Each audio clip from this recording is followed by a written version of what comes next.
How many times has this scenario happened to you?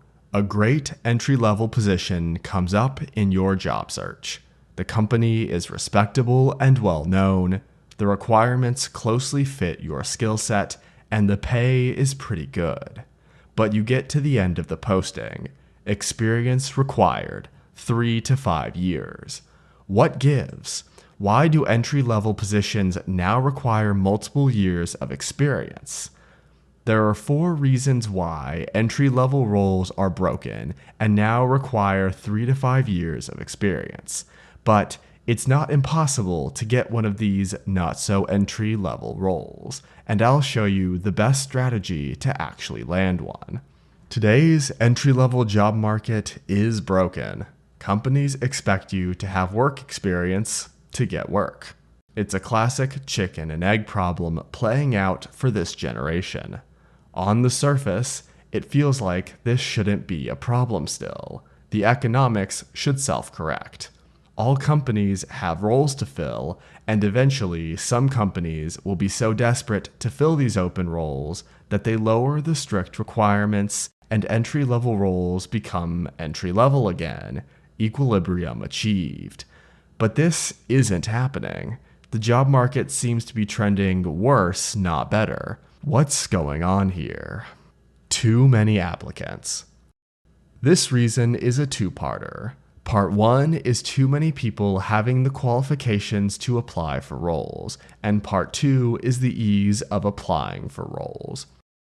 The problem of too many people having the qualifications to apply for jobs is an outcome of the college or bust push to send all Americans to college over the past 30 years. The result is simple. Too many people have college degrees and are chasing too few white-collar corporate careers. If you have an interest in the trades, you likely didn't click on this video because you don't have trouble finding entry-level roles. There are a shortage of skilled tradespeople, especially entry-level. And it's such an extreme shortage that entry-level trade work now often pays higher compensation than college-required corporate jobs. The problem of ease of applying for roles compounds the previous point of too many people having the qualifications.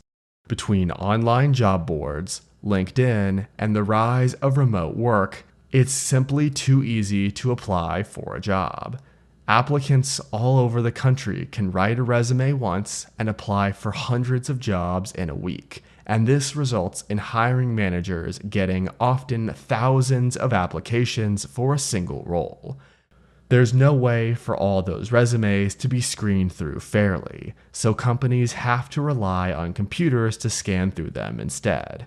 Think the rise of the much maligned ATS, or Applicant Tracking System. Fear of the unknown. Brand new hires to a company are a risky proposition. All things being equal, a hiring manager knows an internal hire is 1. Already qualified to work for the company, and 2. Can be vetted for much longer for the role, informally. Though the interview process may seem grueling from a candidate's point of view, from the hiring managers, they are about to make a choice that could affect their team for years to come, based off of maybe 3 hours of interaction with an external candidate. But we're talking about entry-level roles here, so where does this come into effect? Interns and referrals. Hiring either a former intern or a candidate with a referral from a trusted current employee is vastly preferable to someone entirely unknown from the hiring manager's perspective. Yes, it's still who you know, not what you know. Riskier investment. Along the lines of the previous reason, hiring managers are afraid of the unknown. Someone fresh out of college is a complete unknown.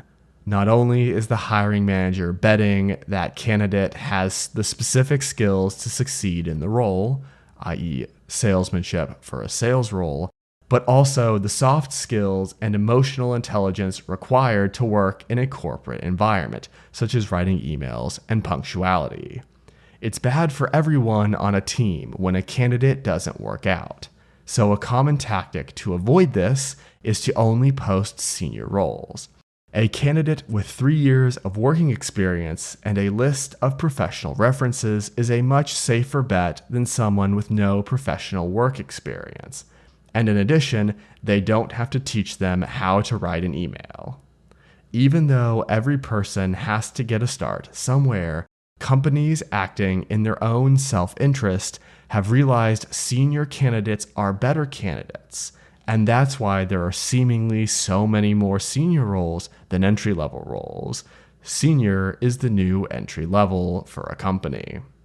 And even when companies have true entry-level positions open, it's often better for them to expect experience anyways. It's a test. If the previous 3 reasons why entry-level jobs require 3 to 5 years of experience have you defeated, then I have some good news. It's a test. Hiring managers do consider all the above reasons when looking for candidates and posting roles, but companies still hire entry-level positions. One sure way to both cut down the number of applications and reduce the risk of a bad hire is to make the application harder. Post a true entry-level role, make the list of skills long, and the experience requirements steep, and see who applies anyways. See who has the confidence to apply even if they don't meet the work experience requirement. See who can still check many boxes. See who effectively sells themselves throughout the process. That's the unknown candidate you might just take a chance on. So what's the takeaway? Find job postings that your skill set and current experience match very well. And if you are a couple of years short of the work requirement or missing a couple key skills out of the 15 listed on the posting, apply anyways. The process of looking for an entry-level role, especially your first role after school, is still hard.